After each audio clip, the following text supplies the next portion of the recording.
what really inspired your interest in Middle Eastern cinema? And why did you establish the Sundance in the Middle East?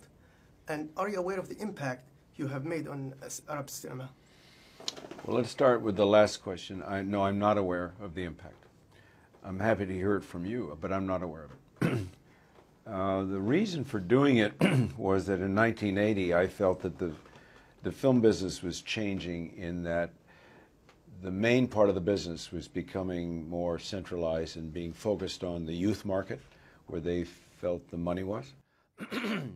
Because Hollywood is just a business, that's all. It's just a business, nothing more. They were going to follow the money, so they would make blockbusters that were more like cartoons. Superman, Batman, so forth. Those are all fine. Also, technology was increasing the ability to use special effects. That's fine. I felt they were moving away from the stories that I personally liked to see and liked to tell about human interest, the soul of a person in some struggle. And so I focused on trying to keep that alive by starting an organization for development for independent artists to come and develop their screenplays, and then starting a festival where we could at least show their work because they were not allowed into the marketplace. That's how it started. I think a good example of what we're doing, and then in about the festival started in 1985, and then in 1992-3, globalization occurred, and it gave us the possibility to create a platform for films from other countries. So we could bring films from other countries and create a kind of cultural exchange of ideas and situations to broaden our understanding of how other people live. Somewhere in there, I began to see new artists be able to use the Sundance platform for their own launching. So J.C. Chandor came with Margin Call, and we premiered that film because it represented what our ideal was. And it was a very low-budget film, made with a very intriguing new director with a new voice. What started in 1980 was very small. I had no support, so we had to start small. And I was dependent on the kindness of my colleagues to come and give up their time to work with new filmmakers. So writers, directors, cinematographers, actors would come and give of their own volunteer time to help these new people come and develop. But I never knew how that was going to go. I didn't know how it would. It just happened to coincide with the business changing and creating a little space for us to come into. So we grabbed it, and then once the festival started, because I could see that we had succeeded in helping these filmmakers develop their stories to the point where they could get their films made, and we would help them find money, because we were a nonprofit. We would help them find money to get them made, but once they got made, they had nowhere to go, because the mainstream was keeping them out. They were not creating space for these films. So that led to the idea. It was out of total frustration. I thought, well, maybe we could at least have a festival for each other, where we could create maybe a community of these filmmakers so they can at least see each other's work.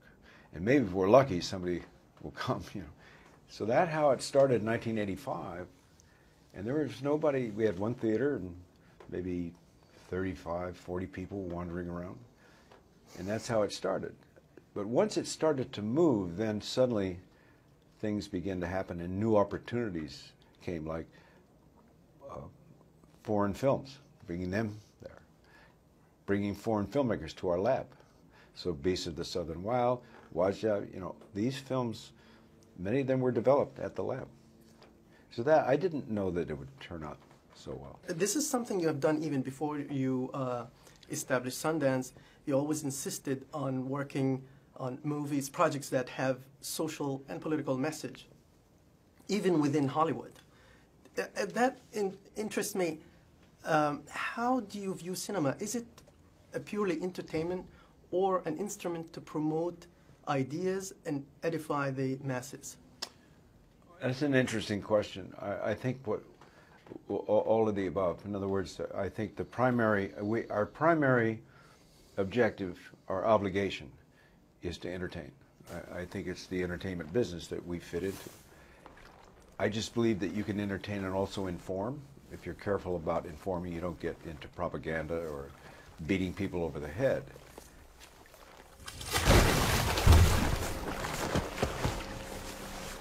So I think if you look at this film that JC has directed, that I'm in, that informs people on a lot of levels, and some of them very deep.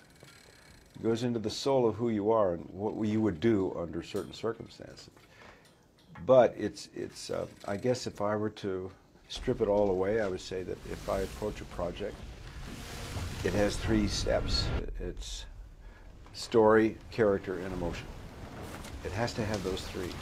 Otherwise, I think there are a lot of films that are skipping the story part and going with the effect. You don't know where the story is. They lose where's the story here? And where's the emotion? Some films are very dazzling. They're mind-boggling, but they're cold.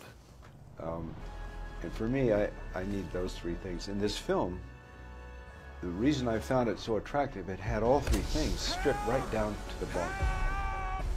And I thought that was really great. You could strip it right down to almost a new kind of form, and I thought that was very exciting. Thank you very much.